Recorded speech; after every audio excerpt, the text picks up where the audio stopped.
Oke, baik. Selamat malam Bapak dan Ibu semua. Selamat malam. Hari ini kelompok 2 akan mempresentasikan mata kuliah psikopreneur ya. Kebetulan hari ini Pak Aru tidak bisa hadir, beliau masih ini ya dalam kondisi pemulihan ya. Kita doakan semoga cepat sembuh. Nah, oke. Kami hari ini akan mempresentasikan tentang entrepreneur culture, karakteristik dan business type and feel ya. Atau kita sebut dengan budaya, karakter pengusaha, tipe dan bidang usaha. Di kelompok kami ada Coach Yosef, saya sendiri, kemudian Pak Toto, Bu Novi, Pak Eko Setiawan, Ahmad Imron, Pak Bahtia, dan Pak Yul Henry. Oke. Oke, selanjutnya. Ya, masuk. Ya, oke. Akan dipresentasikan oleh Pak Totok ya. Sebentar. Oke, silakan Pak Toto. Baiklah, teman-teman semua, Pak dosen yang saya hormati. Kali ini kami akan membahas topik-topik bahasan. Ada 4 topik yang kami bawakan. Yang pertama adalah budaya pengusaha, kedua adalah karakteristik pengusaha, dan ketiga adalah usaha bawah, menengah, dan atas. Dan yang keempat adalah bidang usaha.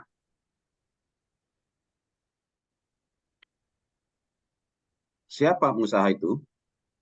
Menurut JBC, seorang yang mampu mengelola sumber-sumber daya yang ia miliki secara ekonomis, yaitu secara efektif dan efisien, serta tingkat produktivitas yang lebih rendah untuk menjadi tinggi.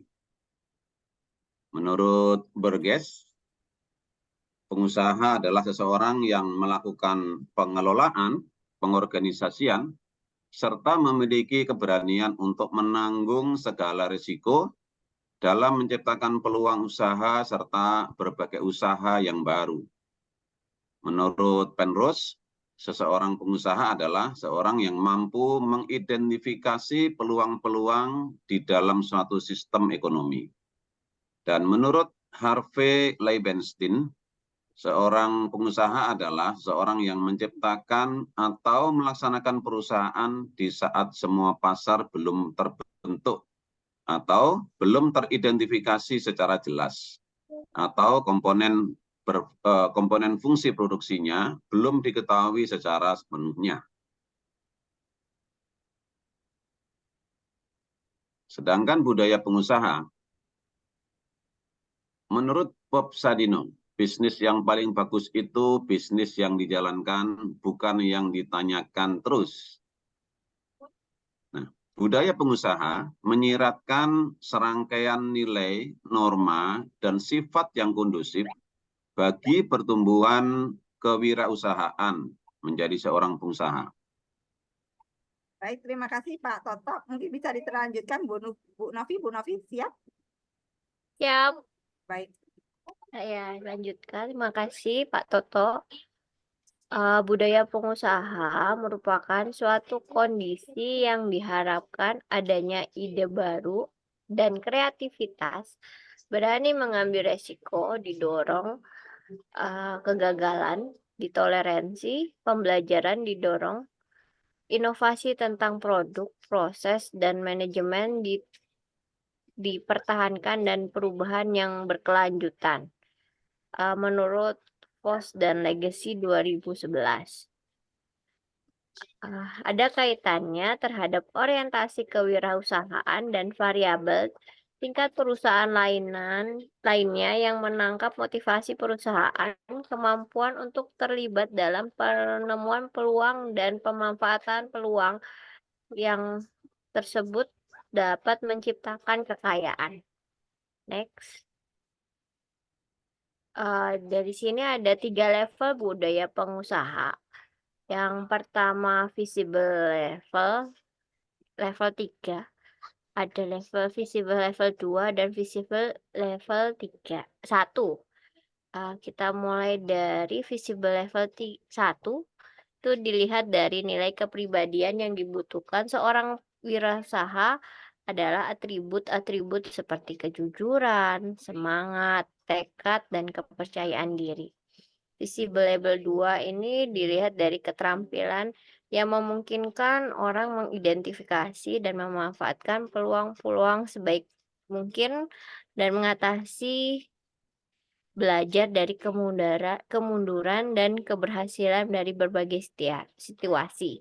Di visible level 3 dilihat dari perilaku wirausaha yang merupakan hasil dari keinginan, waktu, keahlian, pengetahuan, dan bakat yang dimiliki. Next. Nah, ini terdapat 8 elemen budaya pengusaha dari people and improvement fokus pada masyarakat dan pemberdayaan. Yang kedua, value created touch innovation and change. Itu menciptakan penilaian melalui inovasi dan perubahan. Attention to the basic. Perhatian pada dasar-dasarnya. Yang keempat, hand-on manajemen langsung. Doing the right thing. Lakukan hal yang benar. Freedom to grow and to fail. Kebebasan untuk tumbuh dan gagal.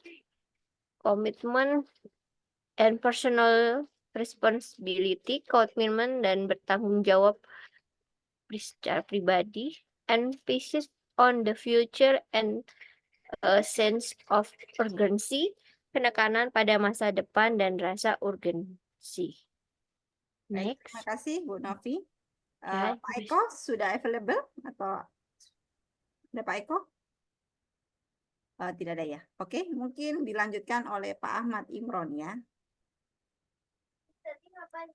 Oke, silakan Pak Ahmad Imron. Karena Pak Eko-nya kayaknya belum available ya. Ada Pak Ahmad Imron ya? Oke, siap Bu Maria. Oke, baik. Siapa yang tak kenal dengan Elon Musk? Beliau adalah orang terkaya di muka bumi. Elon Musk diperkirakan memiliki harta kekayaan 226,4 miliar US dollar atau setara dengan 3.373 triliun, luar biasa.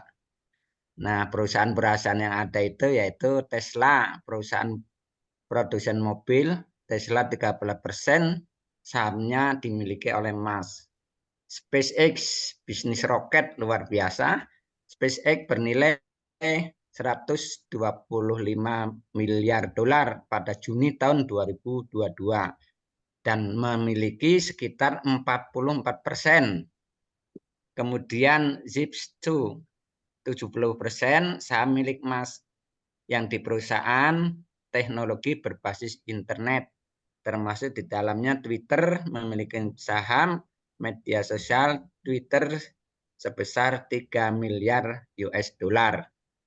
Kemudian XCOM dan PayPal, perusahaan yang menyediakan platform untuk transaksi digital. Oke, next. Apa yang dikejar? Yang pertama tentunya memberikan inovasi yang tak hanya sekedar kesuksesan komersial, namun juga perubahan sosial transformatif. Terus kemudian sering berkomunikasi, libatkan diri, berinteraksi, dan biarkan beragam perspektif menjadi angin di bawah sayap inovatif Anda, menurut Ellen M.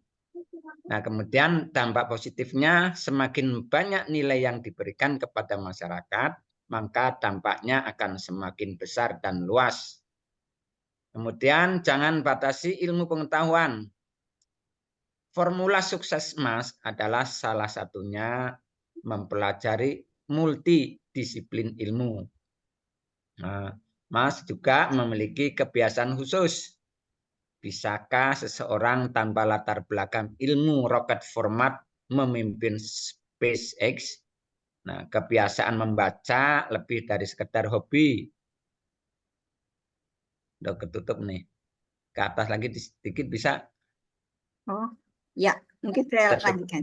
Oh, ketutup ya. Jadi Iya. salah satu kunci dari teks khusus yang ikhtisar dari Elon Musk suka dengan ensiklopedia. Jadi dia beranggapan bahwa membaca itu adalah jendela ya, pintu gerbang menuju penguasaan ala Elon Musk. Jadi dia mempelajari banyak multidisiplin ilmu ya. Kalau di sini saya kenal itu yang multidisiplin itu coach ini ya, Coach Yusdi Bucut itu ya. Jadi mempelajari multidisiplin ilmu kayak ini sejalan nih sama Elon Musk kayaknya. Oke, next Pak Toto. Next. Oke. Oke, dikit lagi. Karakteristik pengusaha itu satu, memiliki komitmen yang tinggi, disiplin, percaya diri, pantang menyerah, memiliki kreativitas tanpa batas, jujur, berani mengambil risiko, selalu kerja keras dan kerja cerdas, mampu bekerja sama dengan orang lain dan berorientasi pada masa depan. Yuk, dua lagi. Oke. Next. Next. Oke, usaha kecil dan menengah besar. Menurut Mulyono, pada tahun 2005, pengukuran ukuran perusahaan dapat dilakukan dengan menghitung dari total aset, investasi, perputaran modal, alat produksi, jumlah pegawai, keluasan jaringan usaha, penguasaan pasar, output produksi, besaran nilai tambah, besaran pajak terbayarkan, dan seterusnya. Itu ternyata menjadi bayangan akan kenyataan bahwa korporasi memang identik dengan perusahaan besar. Itu menurut Mulyono. Menurut Setiadi, tahun 2007, ukuran perusahaan juga dapat ditentukan oleh beberapa indikator, antara lain satu, tenaga kerja. Tenaga kerja merupakan jumlah pegawai tetap dan honorer yang terdaftar atau bekerja di perusahaan pada suatu saat tertentu. Dua, tingkat penjualan. Merupakan volume penjualan suatu perusahaan pada suatu periode tertentu. Berikutnya, total terhutang. Merupakan jumlah hutang perusahaan pada periode tertentu. Ya, saya teruskan Bu Maria. Oke, lanjut. Nggak kelihatan sama Pak. Ya, yang keempat itu total aktiva, yang merupakan keseluruhan aktiva yang dimiliki perusahaan pada saat tertentu. Oke, next. Baik, untuk usaha kecil, menengah, besar, itu terdapat beberapa perbedaan yang cukup mendasar dilihat dari Peraturan Pemerintah Republik Indonesia di nomor 7 tahun 2021 pada pasal 35 ya. Yang pertama, itu modal awal. Usaha mikro paling banyak 1 miliar, tidak termasuk tanah dan bangunan tempat usaha. Itu yang kedua, usaha kecil ditetapkan dengan kisaran modal awal lebih dari 1 miliar sampai dengan 5 miliar ya. Usaha menengah, selanjutnya usaha menengah memiliki modal awal lebih dari 5 miliar sampai dengan 10 miliar. Selanjutnya usaha dengan modal di atas 10 miliar itu tergolong sebagai usaha besar. Yang kedua, omset itu usaha kecil dari 2 miliar sampai dengan 15 miliar. Selanjutnya usaha menengah dari 15 miliar sampai dengan 50 miliar. Kalau usaha besar memiliki omset sampai dengan atau lebih dari 50 miliar. Nah, yang ketiga itu ada jumlah karyawan. Berdasarkan kriteria BPS, usaha mikro jumlah karyawan biasanya hanya sekitar 1 sampai 4 orang saja. Adapun untuk usaha kecil, jumlah karyawannya berkisar antara 5 hingga 19 orang. Pada usaha menengah, jumlah karyawannya paling tidak sekitar 20 hingga 99 orang. Dan untuk jenis usaha besar, jumlah karyawannya biasanya sampai 100 orang hingga lebih, bahkan mencapai ribuan tenaga kerja.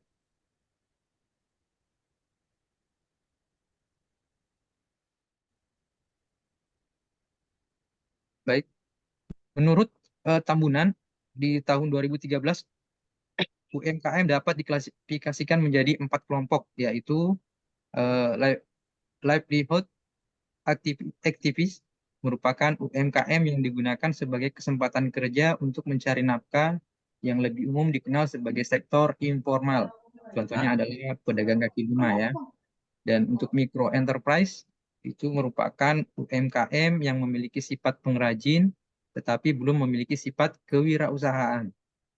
Small dynamic enterprise itu merupakan UMKM yang telah memiliki jiwa kewirausahaan dan mampu menerima pekerjaan subkontrak dan ekspor. Yang terakhir itu adalah fast moving enterprise, merupakan UMKM yang telah memiliki jiwa kewirausahaan dan akan melakukan transformasi menjadi usaha besar. Ya.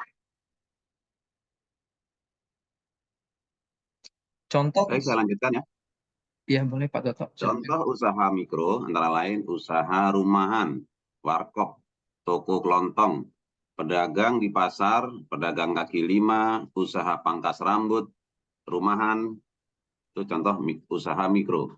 Kemudian usaha kecil contohnya adalah bisnis laundry, usaha catering, jasa cuci kendaraan bermotor, usaha fotokopi, bengkel motor atau mobil, kafe, restoran kecil. Contoh usaha menengah antara lain perusahaan pembuat roti. Jadi ini bedanya kalau ini masih bisnis usaha, kalau ini sudah judulnya perusahaan.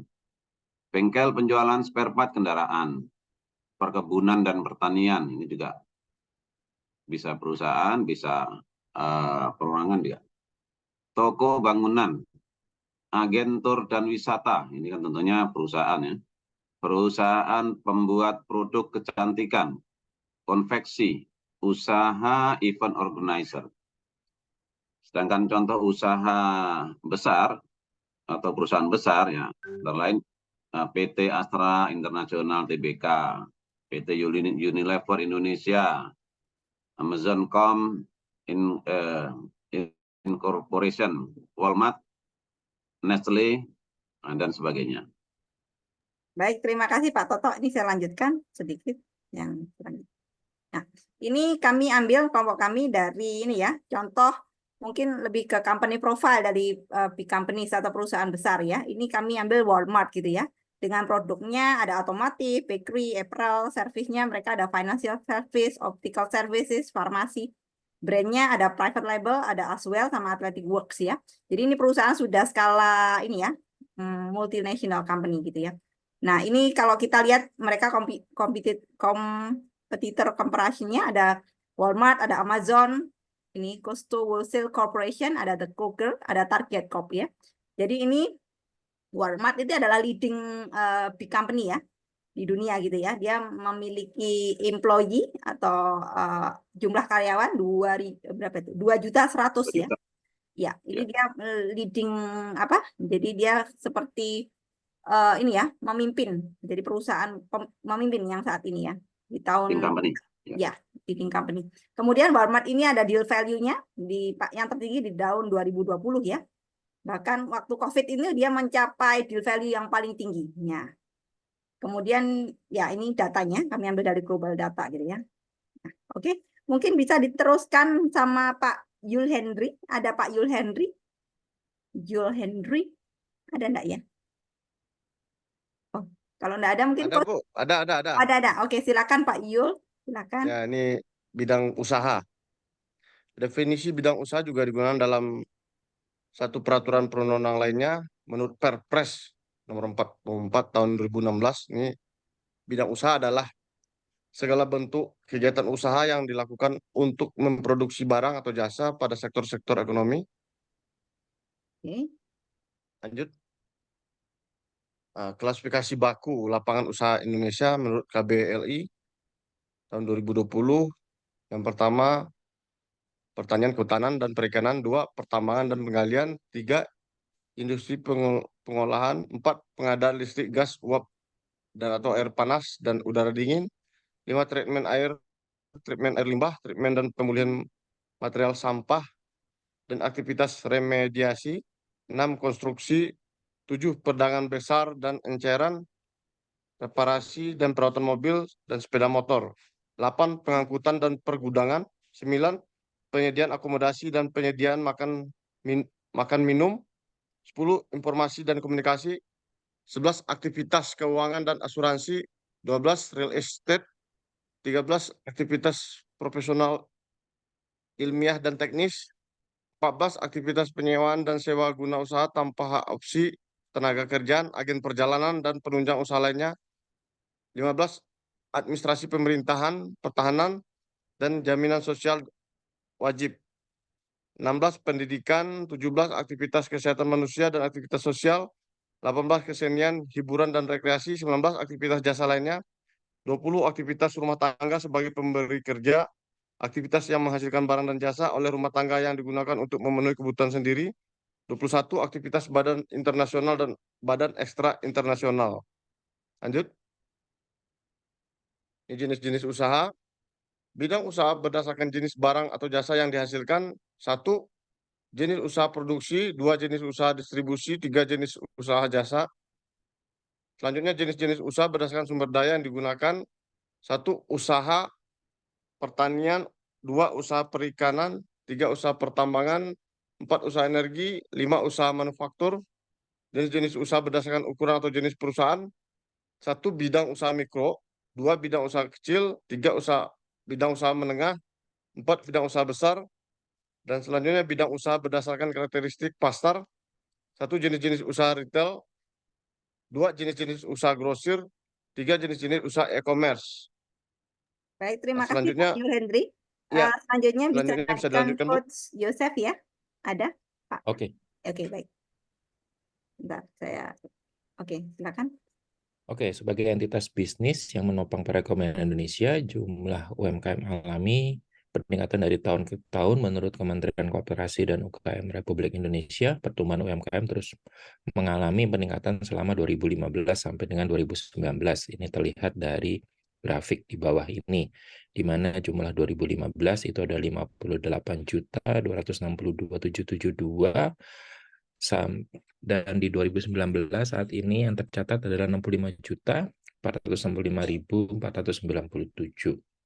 Sedangkan menurut provinsi, jumlah UMKM Indonesia sepanjang 2022, ranking pertama ditempati oleh Jawa Barat, kedua oleh Jawa Tengah, ketiga Jawa Timur, yang keempat adalah DKI Jakarta, dan yang terakhir adalah Lampung. Ini yang tercatat jumlah UMKM di Indonesia. Berikutnya.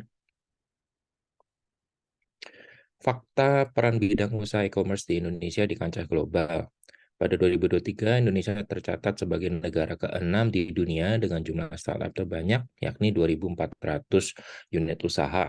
Pergerakan dunia digital Indonesia juga menunjukkan ada 8 startup dengan status unicorn yang bergerak di bidang e-commerce dan fintech. Adapun 2 diantaranya berhasil memasuki status menjadi dekakorn. Salah satu dampak dari digitalisasi juga dapat dirasakan dari proses pembayaran. Beralihnya tren pembayaran tradisional ke digital memberikan peluang bagi pertumbuhan ekonomi digital di Indonesia. Indonesia masih menjadi negara dengan kekuatan utama di pasar ekonomi digital ASEAN. Proyeksi belanja online di Indonesia diperkirakan mencapai 130 miliar US dollar pada tahun 2025, diikuti oleh Thailand, Vietnam, Filipina, Malaysia, dan Singapura. Kemudian akses untuk bertransaksi merupakan keberhasilan dari Bank Sentral Indonesia dengan mengimplementasikan QRIS, Quick Response Code Indonesia Standard. QRIS merupakan sebuah sistem kode QR nasional yang membantu proses transaksi antara UMKM dan konsumen dengan mengadopsi pembayaran digital. Berikut adalah statistik dari e-commerce sales growth yang terjadi di dunia. Ya, pada umumnya dari tahun 2012 sampai 2017. Berikutnya. Kesimpulan. Seorang pengusaha sejati memiliki budaya usaha dengan 3 level dan karakteristik yang selalu visioner, berorientasi pada masa depan, dan akan menjadikan kekurangan serta kesalahan di masa lalu sebagai pembelajaran dan tak akan selalu mengingat kekurangan atau kegagalan tersebut. Karakteristik wira swasta mampu menjadi determinan terhadap kesuksesan usaha. Salah satu faktor keberhasilan perekonomian Indonesia pada semester 1 2023 yang lalu adalah kemauan para pelaku bisnis untuk melakukan transformasi digital. Kesuksesan pegiat UMKM dan startup digital untuk terus bertahan dan berkembang menjadi bukti nyata perekonomian Indonesia dapat bertahan sejak 2022 bahkan sejak pandemi yang lalu. Next. Baik, terima kasih Coach Jo. Oke. Sudah, ya, oke. Oke, ini adalah material source ya di ini ya, yang kami kumpulkan untuk merancang ini ya, selengkap-lengkapnya gitu ya tentang 4 hal ya dalam presentasi kami. Oke, ini ada kata menarik dari Jack Ma ya, tidak peduli bagaimana kondisi Anda saat ini, bagaimana atau di mana Anda dibesarkan, atau pendidikan atau pelatihan apa yang Anda rasa kurang, Anda bisa sukses dalam usaha Anda yang Anda pilih. Semangat, ketabahan, dan ketangguhanlah yang penting daripada di mana Anda memulai. Oke, terima kasih. Ini kami akan sharing mungkin 10 menit ke depan ya, ada satu video menarik ya. Jadi kami mengambil dari prinsip hidup sukses Yusuf Hamka ya, salah satu pebisnis Indonesia ya, dan seorang motivator juga. Ini dia juga banyak ya berbicara tentang psikologi bisnis gitu ya. Makanya kami ambil punyanya Pak Yusuf Hamka ini. Oke, dia yang pertama tuh ya, dia mengedepankan selalu hormat pada bapak ibu. Makanya ada video-videonya dia yang dengan menyuapi mamanya, papanya gitu. Amanah, menepati janji. Yang pertama di sini punya mimpi, Mbak. Ya, yang pertama punya mimpi ya. Oh ya, ini ya dari 1, 2, 3, 4, 5, 6, 7 ya. Jadi yang pertama punya mimpi, kemudian mensinergikan ya dengan lingkungan, bergaul, selalu hormat tadi. Terus amanah, merasa bodoh ya. Kalau orang merasa bodoh, selalu mau belajar gitu ya. Hidup dan berpenampilan sederhana itu ya. Oke, sebentar saya akan putarkan videonya. Semoga dengar ya. Ini audionya sudah saya on-kan sih. Mencari uang itu kalau kita sudah terbiasa, kita akan mudah. Yang penting jangan hanya berpikir jadi pekerja, tapi berpikirlah menjadi pemilik. Matematikanya jangan 1 tambah 1 sama dengan 2. 1 tambah 1 sama dengan 11. Baru bisa jadi orang kaya atau orang hebat. Kalau 1 tambah 1 sama dengan 2, berarti kita cuma mimpi sesuai ya itu jadi pekerja. Saya bilang luar biasa. Ternyata apa yang saya pikirkan bahwa duit ini kita mau habisin malah dikasih lagi. Dan memang saya baru kemarin ini minggu lalu baca tulisan mengenai Jack Ma, konglomerat di Cina. Jadi mencari uang itu lebih mudah daripada membuang uangnya. Dan saya pikir-pikir masuk di akal. Menghabiskan uang, kita bukan lemparin uang dari atas pesawat, tapi menghabiskan uang pasti kita berpikir azas manfaatnya. Tetapi mencari uang itu kalau kita sudah terbiasa, kita akan mudah. Yang penting kalau saya mungkin bisa memberikan masukan kepada adik-adik. Jangan hanya berpikir jadi pekerja, tapi berpikirlah menjadi pemilik. Matematikanya jangan 1 tambah 1 sama dengan 2. 1 tambah 1 sama dengan 11. Baru bisa jadi orang kaya atau orang hebat. Kalau 1 tambah 1 sama dengan 2, berarti kita cuma mimpi sesuai ya itu jadi pekerja. Nah, cuman jangan lupa, bisa saja 1 tambah 1 jadi minus 11. Jadi saya ini selalu mengibaratkan dengan teman-teman saya. Teman-teman saya banyak yang jadi dokter, banyak yang jadi CEO hebat-hebat, tapi sampai sekarang ini saya yang sekolahnya mungkin nggak selesai-selesai. Saya di Fakultas Sosial Politik Jayabaya pernah, Trisakti Fakultas Kedokteran pernah, terus saya di British Columbia University pernah, di Kanada, terus di Los Angeles saya pernah, tapi saya nggak pernah habis. Tapi adik-adik nggak usah ikutin saya karena zamannya beda. Ya kan, saya mengibaratkan diri saya Metro Mini. Tahu Metro Mini kan? Nah, tahu Big Bird nggak? Bluebird punya, tahu kan? Nah, jadi saya Metro Mini, teman-teman saya ini Big Bird. Kita berpacu dari Taman Mini mau ke Bogor. Saya bilang sama teman-teman saya Metro Mini, saya sampai duluan. Dia bilang, mana bisa? Big Bird dong, mesin bagus, mobil bagus, pasti sampai duluan. Oh, saya bilang salah ngitungnya. Kalau Big Bird karena mobilnya bagus, mau nyalip kalian lihat dulu kiri kanan. Kalau saya nggak perlu lihat kiri kanan, sudah sampai di Bogor, saya baru lihat kiri kanan. Bumper saya ada lecetnya. Kalau ada lecet berarti ada yang kena. Kalau nggak ada yang lecet, saya udah sampai duluan. Nah itu ya. Jadi saya ini Metro Mini. Saya ini anak hutan yang datang ke Samarinda jadi anak kampung. Dari anak kampung saya merantau ke Jakarta. Saya alhamdulillah jadi anak kota. Dan kebenaran saya tidak mimpi juga saya akan jadi salah satu pemilik jalan tol swasta di Indonesia ini. Ya. Ini semua gerak Allah, bukan kepintaran saya. Saya baru membriefing anak-anak saya. Putra saya ini Faisal masih bujangan nih, umur 30. Dan saya bilang, kalau memang nggak mau, saya jual. Saya bilang, Faisal ini berdiri dong, Faisal. Berdiri dulu. Jadi dia malu-malu dia. Saya baru briefing dia minggu lalu, sebelum saya ke Azerbaijan mendampingi Pak Mensos. Saya kebenaran, alhamdulillah Bu, saya diangkat staf khusus Mensos, jadi eselon 1 Bu. Gitu. Jadi gara-gara pedagang nasi kuning ini, padahal punya usaha gede-gede, jadi komisaris di sana sini enggak. Jadi dapat bela negara, penghargaan piagam bela negara, dan jadi staf khusus Mensos. Bahkan Jumat minggu lalu ya, which is tanggal 21, saya dipanggil seseorang yang cukup berkompeten, ditawarkan jadi duta besar. Saya bilang, maaf saya nggak kepengen jadi duta besar. Kenapa? Saya bilang nggak mau saya nggak bisa pakai dasi, saya suka kecekek kalau pakai dasi. Dan saya punya baju juga nggak pernah bisa pakai baju rapi. Baju saya apa adanya, dan saya pakai celana juga celana jeans. Jadi saya kalau jadi duta besar, saya high profile. Saya nggak mau, saya mau berinteraksi dengan saudara-saudara kita yang termarginalkan. Gitu. Jadi saya sempat tolak, ya beliau menyesal, tapi dia bilang, coba ya nanti Oktober depan, nanti kalau memang ini bisa bantu-bantu kegiatan sosial yang lain. Saya bilang siap Pak. Jadi makanya saya bilang, berkahnya bukan dari materi saja, tetapi yang saya rasa dengan kita menyayangi orang lain, kita menjadi diperhatikan oleh Allah, dan juga diperhatikan mungkin oleh teman-teman pejabat-pejabat itu, dilirik, tetapi diperhatikan bukan disuruh berbuat yang tidak baik, berbuat yang lebih baik.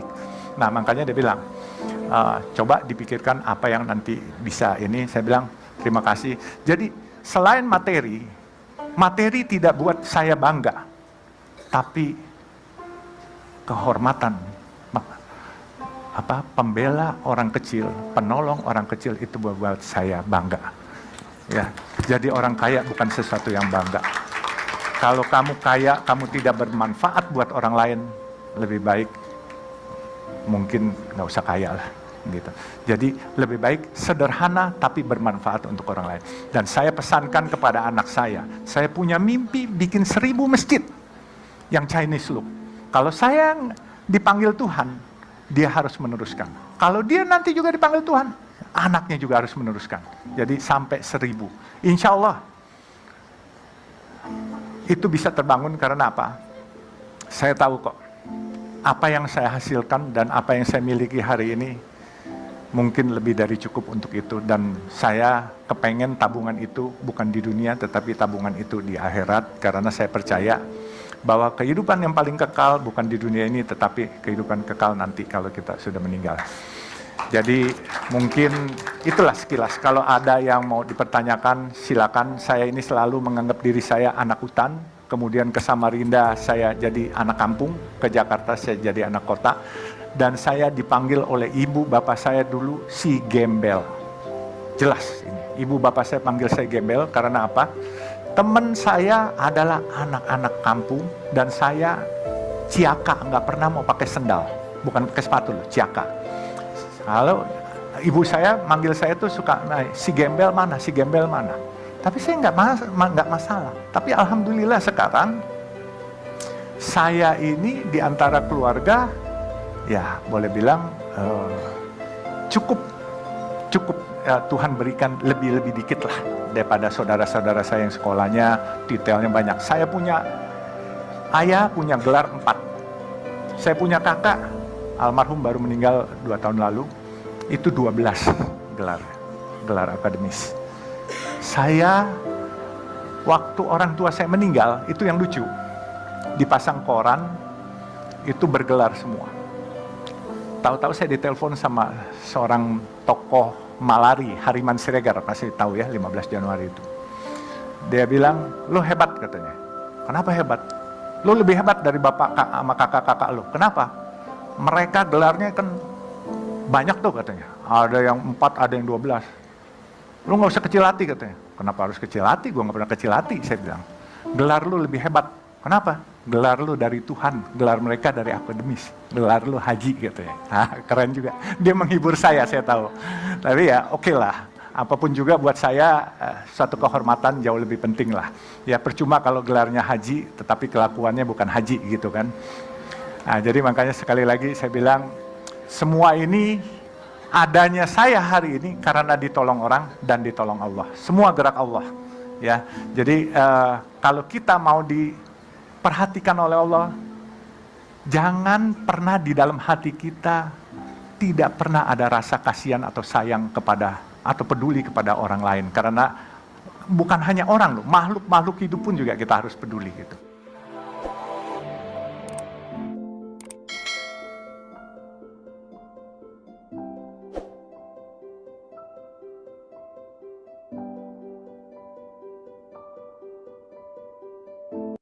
Mencari Baik, ini cukup videonya agak lama ya, maaf.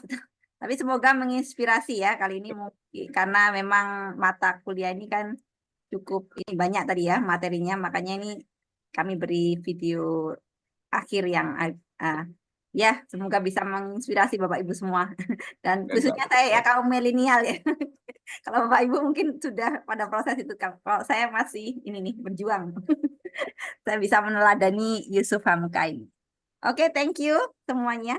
Mungkin ada pertanyaan atau ada kita buka ini discussion ya.